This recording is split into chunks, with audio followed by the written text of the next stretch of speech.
Choosing the right kitchen sink is an essential task during your Philadelphia, Pennsylvania home's kitchen remodel.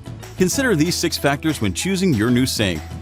When selecting the material, consider the cost, durability, frequency of use, and ease of cleaning. It needs to fit your budget and lifestyle.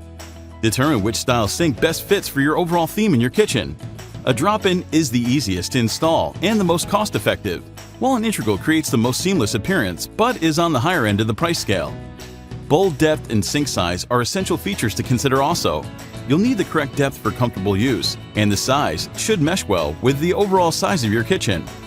You'll also need to decide how many bowls you want your new sink to have, depending on space, cost, and needs. You can choose anywhere from 1 to 3.